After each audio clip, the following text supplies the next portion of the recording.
Bonjour mesdames, messieurs et bienvenue à cette toute nouvelle émission de Randonnée Québec en motoneige. Cette semaine, on continue notre aventure au Nouveau-Brunswick.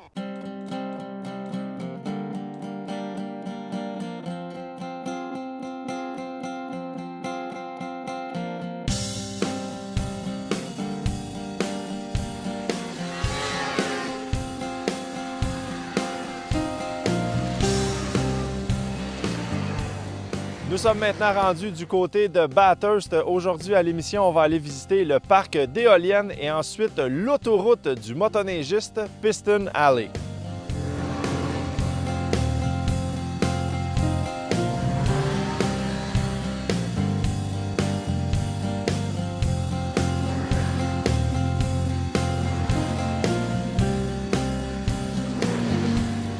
Percy, on va profiter de l'agréable après-midi, beau soleil, pour parler des forfaits qui sont un petit peu spéciaux dans la région. Disons que dans la région où on est dans la région de Bathurst. Et Bathurst est associé avec Camelton, Edmundston et Miramichi pour faire une promotion qu'on appelle la ruée vers l'or blanc. C'est une campagne où on fait la promotion de tous les circuits de motoneige dans cette région-là. Il y a plus de 1000 km de circuits. Et comme vous voyez, la qualité de la neige dans ces régions est vraiment extraordinaire, que ce soit dans la région de Camelton, par exemple, où on a accès directement à la chaîne des Appalaches et on a un circuit le long d'une ancienne voie ferrée. Et il y a à la suite un peu plus de 15 ou 16 ponts que vous devez enfiler, c'est de toute beauté. Le site est vraiment incroyable. Dans la région d'Edmundston, on est allé hier, c'était les plateaux, les hauts plateaux de la région d'Edmundston. Dans la région de Miramichi, on est le long de la rivière de Miramichi, qui est très, très beau. Et finalement, dans la région de Bathurst, on a accès à tout le centre de la province, c'est-à-dire les monts le mont Carleton, par exemple, qui est le mont le plus haut qu'il y a à l'est du Canada, porte du Québec. Là. Ça fait qu'on a vraiment une quantité différents de produits qui sont tout à fait uniques. Et puis en même temps, on a une qualité de neige qui est vraiment incroyable. Comme vous voyez ici aujourd'hui, on a vraiment... On manque pas de neige. On manque pas de neige et la qualité des pistes est vraiment superbe. C'est ça, il faut faire attention. Les gens, il ne faut pas qu'ils se fient à la quantité de neige qu'on a dans les grandes villes parce que dès qu'on sort des grandes villes, tout de suite, on monte dans les montagnes et là, on se retrouve avec 4-5 pieds de neige. Là. Ah oui, absolument. Disons que surtout cette année, là, mais les villes comme par exemple Bathurst, Miramichi, Edmundston et Camelton sont des villes habituellement où il y a pratiquement toujours de la neige. S'il n'y a pas de neige, c'est vraiment exceptionnel. Mais comme vous voyez, du moment qu'on sort de la banlieue de la ville, là, on est dans la neige, vraiment.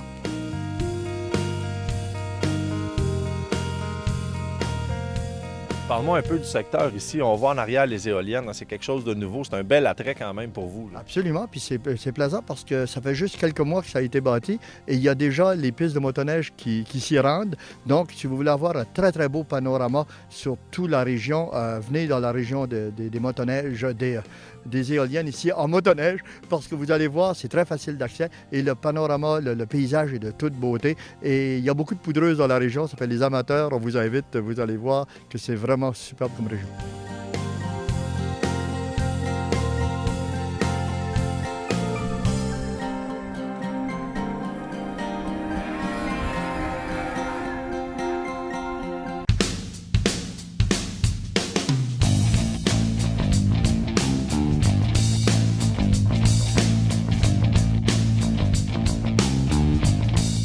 On se retrouve maintenant accompagné de Roger Robichaud qui est notre guide aujourd'hui pour la journée. En plus, Roger, tu es vraiment au courant du développement économique dans la région. Oui, c'est ça. Je m'occupe du développement économique pour le nord de la province du Nouveau-Brunswick. C'est un nouveau mandat qu'on vient de me donner, un nouveau poste, une nouvelle équipe, c'est tout nouveau.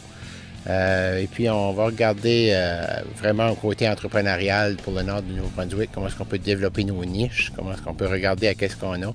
On a de la neige, on aime bien ce côté-là aussi au niveau touristique. Est-ce qu'on peut accueillir des gens chez nous puis bien les servir?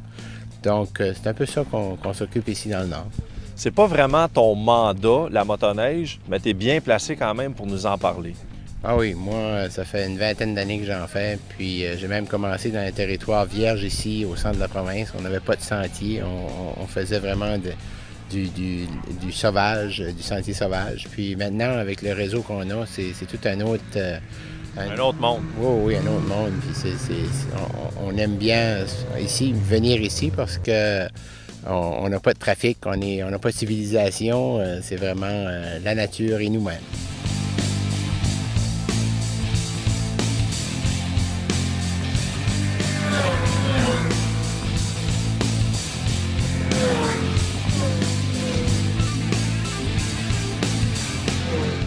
Nous voilà enfin rendus à la fameuse Piston Alley. Percy, pour les néophytes de la motoneige, qu'est-ce que la Piston Alley au Nouveau-Brunswick? Bon, la Piston Alley, disons que ça a toute une histoire, OK? Parce qu'à une certaine époque, les motoneiges n'étaient pas tellement Fiable.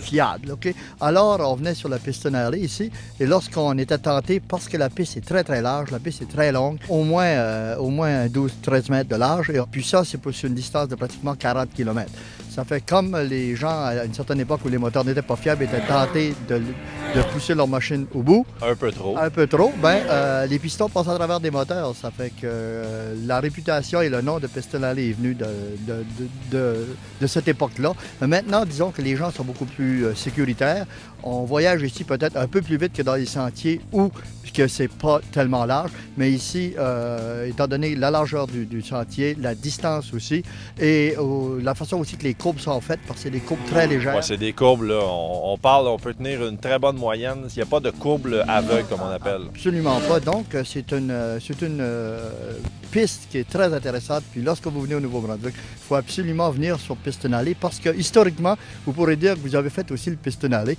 Et une journée comme aujourd'hui, où les conditions sont excellentes, voyager sur Piston Alley, c'est une randonnée au soleil, pratiquement. Percy, une chose importante à noter, au Nouveau-Brunswick, il n'y a pas de limite de vitesse. Par contre, évidemment, la sécurité est de mise. Disons qu'il n'y a pas de limite de vitesse d'indiquer sur les sentiers, mais comme vous dites,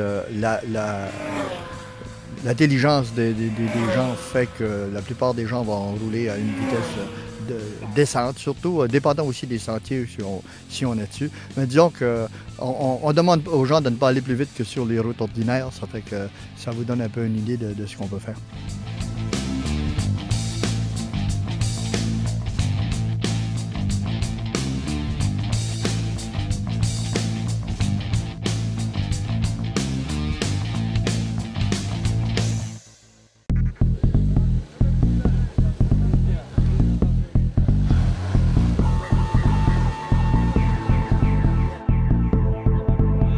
On se retrouve maintenant en compagnie de Charles et Charles.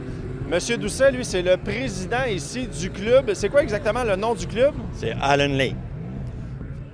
C'est vraiment un club de motoneige ou c'est comme un regroupement amical? C'est un regroupement, ça a été commencé comme un club de pêche et chasse. Puis, il fait une couple d'années qu'on reçoit des motoneiges, puis ça va très bien. Non, ça amène beaucoup de monde de tous les coins des maritimes, du Québec même, l'Ontario, jusqu'au monde d'Allemagne en motoneige. L'été, ça vient avec des 4 roues. Monsieur Bernard, vous êtes en charge plus de ce qu'on appelle les projets ici. C'est quoi l'idée de faire un événement comme ça aujourd'hui? Écoutez, je pense que dans tout le développement touristique au Nouveau-Brunswick, on sait qu'ici, le Highland Lake, on est le centre névralgique entre la région de Saint-Quentin, Bathurst et la Miramichi. Alors, non seulement au niveau de motoneige, mais on a toute l'histoire du 4 roues, on a la chasse, on a la pêche. Il y a des événements 4 fois par année. Alors, c'est ça le but de cette organisation ici, c'est de développer un centre névralgique, puisqu'on a des activités du genre. Puis, comme vous pouvez voir, l'activité de motoneige a commencé en 2001. Ça grossit, c'est incroyable.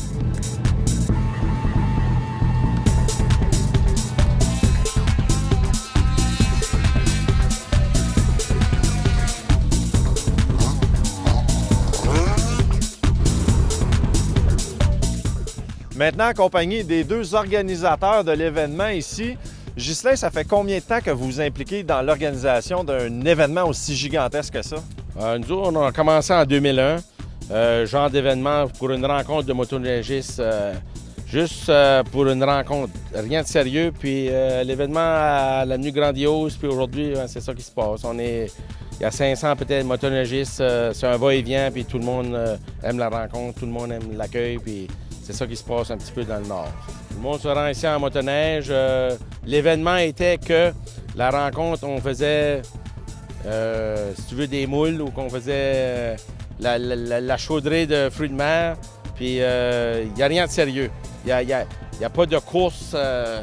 ça rapporte de l'argent ou rien. C'est une rencontre, c'est local. C'est amical, ça. C'est amical. Serge, toi, tu es de la compagnie Alpa Équipement qui n'est pas nécessairement impliquée directement dans le sport de la motoneige. Pourquoi tu as décidé de prendre de ton temps, qui est sûrement très précieux, pour aider à organiser quelque chose comme ça? On est des motoneigistes, on fait de la motoneige, ça fait longtemps. La journée PG Sport, on est ici toutes les années. Puis on réalisait qu'on a beaucoup de nos clients reliés à notre entreprise qui viennent de l'extérieur, un peu des maritimes. Donc, il y avait une possibilité de faire des connexions là. En plus, on croit le développement local. Puis la région, la Island Lake, la journée PG Sport, c'est une façon de montrer aux touristes qu'il y a une économie où on est capable de créer une économie touristique dans la région.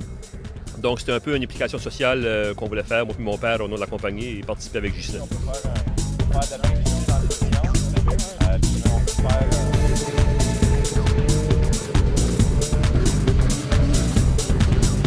L'industrie du motoneige au nord du Nouveau-Brunswick, on a toujours dit, on a l'or blanc dans le nord du Nouveau-Brunswick. Vous pouvez voir aujourd'hui, c'est un lieu de rassemblement. On a plusieurs centaines de motoneigistes qui sont ici pour avoir du plaisir. Puis c'est ça que c'est, le tourisme d'hiver, la motoneige. Donc on est très fiers de les avoir ici dans notre coin de pays. Qu'est-ce que ça apporte pour vous, justement, le loisir de la motoneige dans le Nouveau-Brunswick? Ben, regarde, l'industrie du motoneige au Nouveau-Brunswick elle équivaut à plusieurs millions en termes d'économie pour la province. C'est quoi qu'on fait la promotion. Notre gouvernement, le gouvernement de Sean Graham, a beaucoup investi dans nos sentiers, dans l'ensemble de nos pistes de motoneige. Et vraiment des clubs comme celui-ci à Island Lake, ici, dans ma circonscription, dans le Restigouche. On a investi plusieurs centaines de mille dollars et on veut continuer à investir dans ce coin-ci. Parce que vraiment, ça rassemble les gens. Lorsque les motoneigistes, on a ici de la Nouvelle-Écosse, on a de l'île Prince-Édouard, l'État du Maine, on a même des gens du Québec qui viennent ici au Restigouche. On a des bons sentiers, on a de la belle neige. Vraiment, c'est un lieu de rassemblement. Et ça, indirectement, ça donne des économies à les hôtels, les motels, les garages, les dépanneurs, ainsi de suite, les restaurants. Donc, on est très choyés de les avoir ici.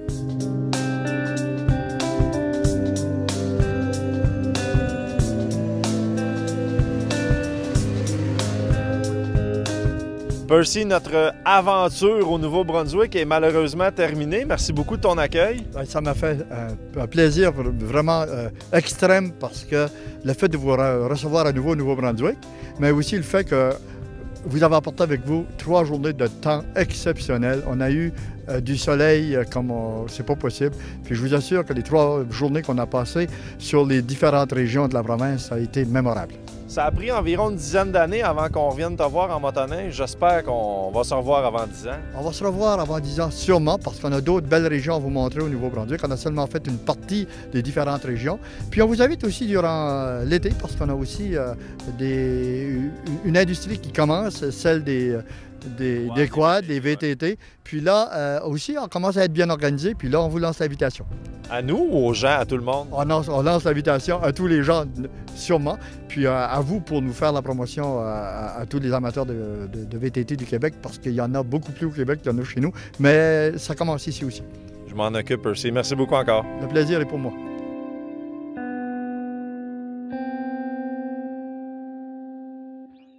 C'est déjà tout pour cette émission. Nous aimerions remercier M.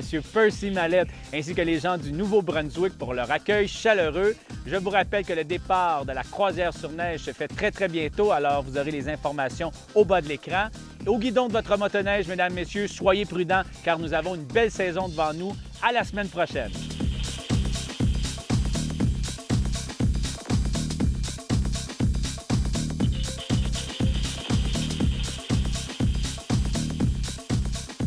Percy, juste pour être sûr que j'ai bien compris, la langue locale.